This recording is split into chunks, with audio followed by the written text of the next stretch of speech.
नमस्कार दोस्तों, मैं सोनू शर्मा। दोस्तों, कभी कभी ताकत संख्या में नहीं, सोच और संस्कारों में होती है। भारत में एक ऐसी कम्युनिटी है जिसकी आबादी तो सिर्फ 0.4% है, मतलब हर 1000 में सिर्फ 4 लोग। लेकिन ये लोग जीडीपी में 25% कंट्रीब्यूट कर रहे हैं, इनकम टैक्स में 24%, इनका लिटरेसी रेट 95% है और डिवोर्स रेट लगभग 0%। आज बात कर रहा हूं जैन कम्युनिटी की, जिनकी पॉपुलेशन तो सिर्फ 45 लाख है, लेकिन इन्होंने सबको पीछे छोड़ रखा है। और ये सब सिर्फ इसलिए क्योंकि इनके पास क्लैरिटी है, ग्रीड नहीं, डिसिप्लिन है, ड्रामा नहीं, एथिक्स हैं, एक्सक्यूज नहीं। सूरत का डायमंड बिजनेस हो, चाहे अहमदाबाद का टेक्सटाइल या मुंबई का फाइनेंस बिजनेस, हर जगह इनके फुटप्रिंट्स हैं। देश में हीरे का 60% बिजनेस आज जैन समाज के कंट्रोल में ही है। इनका सक्सेस फॉर्मूला बहुत सिंपल है। ये कहते हैं डिसिप्लिन में मल्टीप्लाई करो एजुकेशन, इसमें मल्टीप्लाई करो एथिक्स, और एथिक्स में मल्टीप्लाई करो नेटवर्क, और इसको डिवाइड कर दो शो ऑफ से। यही सफल होने का इनका फार्मूला है। सबसे अच्छी बात जो मुझे लगती है वो ये कि हर जैन बिजनेसमैन अपनी इनकम का एक हिस्सा दान में देता है, चाहे वो 10 लाख रुपए कमाए या 100 करोड़। पिछले साल एक जैन फैमिली ने बुंदेलखंड में 60 करोड़ की जमीन डोनेट कर दी ताकि वहां ऑर्गेनिक सीड कंजर्वेशन सेंटर बन सके। दोस्तों, ये लोग पैसा नहीं, पर्पस कमा रहे हैं। इनके मंदिर, गौशालाएं, धर्मशालाएं, छात्रालय और अस्पताल पूरे भारत में एथिक्स और कंपैशन की मिसाल बन गए। आज के इस बेहद शानदार और इंटरेस्टिंग वीडियो में सीखेंगे इस कम्युनिटी से सफलता के वो 5 मंत्र, जिसके कारण सिर्फ 0.4% लोगों ने 99.6% लोगों को पीछे छोड़ रखा है। इसलिए इस वीडियो को लास्ट तक जरूर देखिए, बेहद इंटरेस्टिंग वीडियो है ये। इनका सबसे पहला मंत्र है इनका लॉन्ग टर्म विजन और लेगेसी बिल्डिंग करना। आज की स्टार्टअप की जो दुनिया है ना, उसमें हर फाउंडर एग्जिट की सोचता है कि फंडिंग उठाओ और निकलो बाहर। लेकिन जैन एंटरप्रेन्योर्स एग्जिस्टेंस की सोचते हैं। ये जानते हैं कि कंपनी बेचकर अमीर तो बना जा सकता है, लेकिन लेगेसी बनाकर अमर हुआ जा सकता है। बेंगलोर और सूरत के कई जैन एंटरप्रेन्योर्स को मैं पर्सनली जानता हूं, जिन्होंने जानबूझकर वीसी फंडिंग रिजेक्ट कर दी, क्योंकि वो जानते थे कि फास्ट ग्रोथ कभी कभी फ्रेजाइल ग्रोथ बन जाती है। वो मुझे अक्सर कहते हैं कि सोनू सर, हमें जड़ें गहरी करनी हैं और फिर फल खाने हैं। आप गौर से देखना, जैन बिजनेसेस की असली ताकत शॉर्ट टर्म प्रॉफिट नहीं, लॉन्ग टर्म सस्टेनेबिलिटी में होता है। इनका फोकस एक ही है, धन से ज्यादा धंधा बढ़े।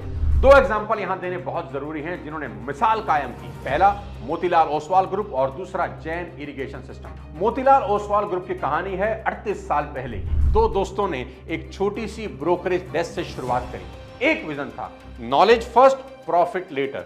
उस वक्त स्टॉक मार्केट गैम्बल माना जाता था, जुआ समझते थे लोग, पर इन लोगों ने उसे रिसर्च में बदल दिया, एनालिसिस में बदल दिया और एथिक्स में बदल दिया।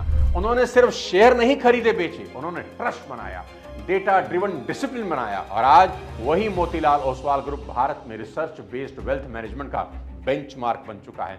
उनकी फिलॉसफी बड़ी सिंपल थी, बाय राइट सिट टाइट, मतलब शॉर्टकट नहीं, सिस्टम फॉलो करो, नॉइस नहीं, नॉलेज में इन्वेस्ट करो। और यही फर्क होता है एक स्पेकुलेटर और विजनरी इंसान में, क्योंकि पैसा हर कोई कमा सकता है, लेकिन ट्रस्ट और लेगेसी बहुत कम लोग बनाते हैं। दूसरी सबसे इंपॉर्टेंट चीज जो आप जैन कम्युनिटी से सीख सकते हैं, एक साथ रहना, कंपटीशन नहीं, कोलैबोरेशन होता है। जैन बिजनेस वर्ल्ड की सबसे बड़ी ताकत है यूनिटी। ये वो कम्युनिटी है जहां सक्सेस अकेले नहीं आती, सब कुछ साथ लेकर आती है। अभी गुजरात में जैन कम्युनिटी ने जो कारों की डील करी, वो अपने आप में सबसे बड़ा लेसन है, मिसाल है। अभी रिकॉर्ड 186 कारें इन्होंने एक साथ खरीद डाली। 149 करोड़ की ये डील थी, जिसमें इनको 21 करोड़ का डिस्काउंट मिला। ये एक ऐसी शानदार स्ट्रेटेजी थी जिसके 3 पिलर थे, कम्युनिटी बाइंग यानी एक साथ खरीदो, कलेक्टिव नेगोशिएशन यानी इकट्ठा होगा तो मोल भाव अच्छे से किया जा सकता है, और फाइनेंशियल इंटेलिजेंस यानी बिजनेस भी इमोशन से नहीं, कैलकुलेशन से ही चलता है। यहां एकता में सिर्फ बल नहीं, बल्कि बहुत बड़ा डिस्काउंट भी है। वाकई में ये लोग देश के लिए मिसाल हैं। दुनिया में अगर कहीं भी एक जैन व्यापारी गिरता है ना दोस्त, तो दूसरा उसका कॉम्पिटिटर नहीं, उसका पार्टनर बन जाता है। क्योंकि उनके लिए बिजनेस सिर्फ प्रॉफिट नहीं, एक फैमिली है, परिवार है। उनके ट्रेड एसोसिएशन हो, चैंबर्स हो, ये सिर्फ बिजनेस प्लेटफॉर्म नहीं है, ये सपोर्ट सिस्टम है जहां लोन भी मिलते हैं और गाइडेंस भी। मेंटरशिप से लेकर मैरिज अलायंसेस तक हर चीज बिजनेस माइंडसेट के साथ जुड़ी होती है। मैं बेहद लकी रहा हूं कि एज अ कॉर्पोरेट ट्रेनर मुझे जीतो के कई इवेंट्स में जाने का मौका मिला। मैंने वहां प्यार भी देखा और उनकी हॉस्पिटैलिटी भी। यहां नेटवर्किंग का मतलब सिर्फ कॉन्टैक्ट्स नहीं, कनेक्शंस विद कॉन्शियस होता है। यहां हर व्यापारी जानता है कि अगर आज वो स्ट्रगल कर रहा है तो कल कोई और उसके लिए हाथ जरूर बढ़ाएगा। और यही ट्रस्ट इस कम्युनिटी का हिडन कैपिटल है। कोई बिजनेस अगर डूब जाए तो पूरा इकोसिस्टम उसे दोबारा खड़ा करने में जुट जाता है। यही म्यूचुअल अपलिफ्टमेंट इनकी सबसे बड़ी इकोनॉमिक पावर है। They don't just grow business, they grow together. अब बताता हूं जैन इरिगेशन सिस्टम के बारे में। दोस्तों, पैसा तो बिजनेस में सभी कमा ही लेते हैं, लेकिन इन्होंने पैसे के साथ साथ देश में अपना इंपैक्ट डालना शुरू किया। इन्होंने इंडिया में माइक्रो इरिगेशन रेवोल्यूशन शुरू किया। इन्होंने देश को ड्रिप इरिगेशन, स्प्रिंकल सिस्टम और एफिशिएंट वाटर मैनेजमेंट सिखाया। और ये सब उन्होंने तब शुरू किया जब किसी को इसकी समझ ही नहीं थी। प्रॉफिट हुआ, बहुत हुआ, लेकिन असली जीत प्रॉफिट में नहीं थी, वो इंपैक्ट में थी। उन्होंने लाखों किसानों की जिंदगी बदल दी। कम पानी में ज्यादा पैदावार और लैंड का बेस्ट यूज कैसे हो, यह किसानों को समझाया गया। उन्होंने यह सिखाया कि बिजनेस सिर्फ पैसे का खेल नहीं, ये पर्पस का मिशन होता है। प्रॉफिट तो हर कोई कमा लेता है, पर इंपैक्ट छोड़ना वो हर किसी के बूते की बात होती नहीं। दोस्तों, चाहे जैन इरिगेशन हो या मोतीलाल ओसवाल, दोनों ने एक ही बात साबित की, प्रॉफिट से बड़ा होता है पर्पस। इनका सक्सेस फॉर्मूला इमोशन नहीं, एवोल्यूशन है। हर जनरेशन पिछले वाले की गलतियां दोहराती नहीं, बल्कि उसे ठीक करने के लिए एक प्रोसेस या सिस्टम बना देती है। इसलिए जहां कई फैमिली बिजनेस सेकंड जनरेशन में टूट जाते हैं, वहीं जैन बिजनेसेस तीसरी, चौथी, पांचवी जनरेशन तक फ्लरिश करते हैं। अब मैं आपको बताता हूं इस कम्युनिटी से सीखने वाली तीसरी लेकिन बेहद कमाल की सीख।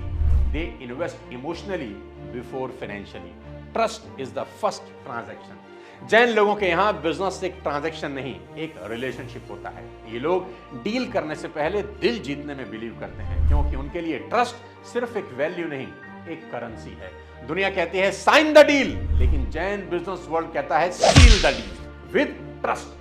वहां एक ऐसा कल्चर है जहां मिलियन रुपी डील सिर्फ एक हैंडशेक पर फाइनलाइज हो जाती है, क्योंकि उनका मानना है कि अगर भरोसा नहीं तो पेपर भी बेकार हैं, और अगर भरोसा है तो पेपर की जरूरत ही नहीं। ट्रस्ट उनका बिजनेस ऑपरेटिंग सिस्टम है, और यही ट्रस्ट कैपिटल उनका सबसे बड़ा असर है। वो लॉस से नहीं डरते, क्योंकि जानते हैं कि अगला प्रॉफिट उसी ट्रस्ट से डबल आएगा। उनके लिए ब्रांड इक्विटी का मतलब है नाम और नियत।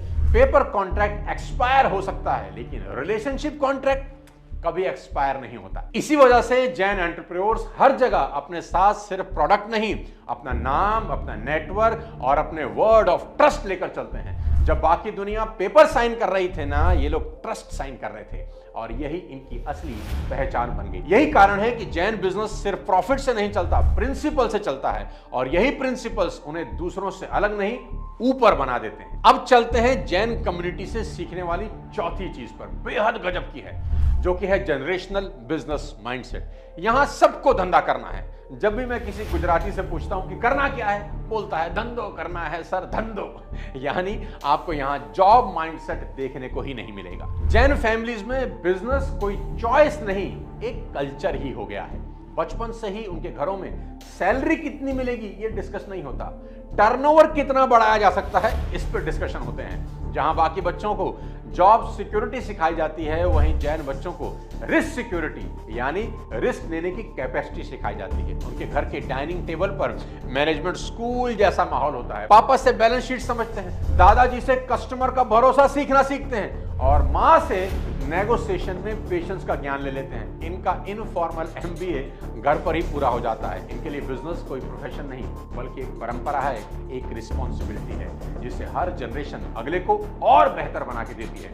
इसलिए जैन बच्चे प्रॉफिट एंड लॉस से पहले ट्रस्ट समझकर बड़े होते हैं। उनके लिए पैसा बनाना जरूरी है, लेकिन इज्जत बनाना उससे भी ज्यादा जरूरी है। इसी माइंडसेट ने उन्हें हर बड़े शहर के बिजनेस का बैकबोन बना दिया है। सूरत के डायमंड मर्चेंट हो या अहमदाबाद के टेक्सटाइल प्रोफेशनल्स, इंदौर के ट्रेडिंग हाउसेस हो या मुंबई के ज्वेलर्स, हर जगह कोई ना कोई जैन जरूर मिलेगा जो सिर्फ कंपनीज नहीं चलाता बल्कि ट्रस्ट, ट्रेड और ट्रेडिशन का इकोसिस्टम चलाता है। They don't just run companies, they build ecosystem of trust, trade and tradition. अब आपको बताता हूं पांचवी और आखिरी लेकिन सबसे इंपॉर्टेंट सीख जो आप जैन कम्युनिटी से सीख सकते हैं, अडेप्टेबिलिटी एंड री इन्वेंशन, यानी समय के साथ बदल जाओ। इनका मानना है कि अगर समय के साथ बदल गए तो अच्छा, लेकिन समय ने बदला तो बहुत तकलीफ होगी। जैन कम्युनिटी की असली ताकत सिर्फ वेल्थ क्रिएशन में नहीं बल्कि चेंज को समझने और शेप करने की क्षमता में है। टेक्सटाइल मिल से शुरू हुआ उनका सफर आज डिजिटल मार्केट प्लेसेस तक पहुंच गया। जो कभी कॉटन ट्रेड में थे आज वही फैमिलीज पैकेजिंग, लॉजिस्टिक्स और ग्लोबल एक्सपोर्ट्स में है। जो कभी गोल्ड ज्वेलरी बनाते थे आज वही लोग लैब ग्राउंड डायमंड्स के ग्लोबल बिजनेस में चमक बिखेर रहे हैं, क्योंकि उनके लिए चेंज कोई क्राइसिस नहीं, वो तो बस नेक्स्ट चैप्टर होता है। वो जानते हैं मार्केट गिरा नहीं, बस नया गेम शुरू हो गया है। जब 1990s में लिबरलाइजेशन आया बहुत से ट्रेडिशनल ट्रेडर्स कोलैप्स कर गए, लेकिन जैन बिजनेसमैन ने उस वेव को थ्रेट नहीं एक टिपिंग पॉइंट की तरह लिया। किसी ने टेक्सटाइल छोड़कर स्टॉक ब्रोकिंग शुरू की, किसी ने प्रॉपर्टी इन्वेस्टमेंट को प्रोफेशनल हाउसिंग बिजनेस में बदल दिया। हर बार उन्होंने एक ही प्रिंसिपल फॉलो किया, जो बदलता नहीं वो बिगड़ता है। आज अहमदाबाद, राजकोट या मुंबई के जैन एंटरप्रेन्योर्स को देखिए, कोई रिन्यूएबल एनर्जी में गया है, कोई ऑर्गेनिक फूड एक्सपोर्ट में है, तो कोई ईवी कंपोनेंट मैन्युफैक्चरिंग कर रहा है, क्योंकि वो हमेशा वहां इन्वेस्ट करते हैं जहां अगला फ्यूचर बन रहा होता है। और दोस्तों यहीं से हमें एक बहुत बड़ा लेसन मिलता है, जो हर बदलते वक्त में खुद को नहीं बदलते वो इवेंचुअली पुराने हो जाते हैं। जैन्स ने ये फॉर्मूला मास्टर किया है कि चेंज से डरना नहीं, चेंज को डिजाइन करना है। मार्केट बदले, टेक्नोलॉजी बदले, कंपटीशन बदले, पर जैन बिजनेसमैन की पहचान वही रहती है। वो सिर्फ बिजनेस नहीं चलाते, बिजनेस को रेलिवेंट बनाए रखने की कला जानते हैं। और यही रीजन है कि सदियों से उनका नाम मिटा नहीं बल्कि हर नई इकोनॉमी में और गहरा होता गया है। दोस्तों जब जब आप और मैं जैन कम्युनिटी को स्टडी करते हैं तो हमको आपको ये नहीं दिखता कि वो कितने अमीर हैं, बल्कि ये दिखता है कि वो कितने आत्मनिर्भर हैं, कितने इंडिपेंडेंट हैं। Jains don't chase success, they create systems that make success inevitable।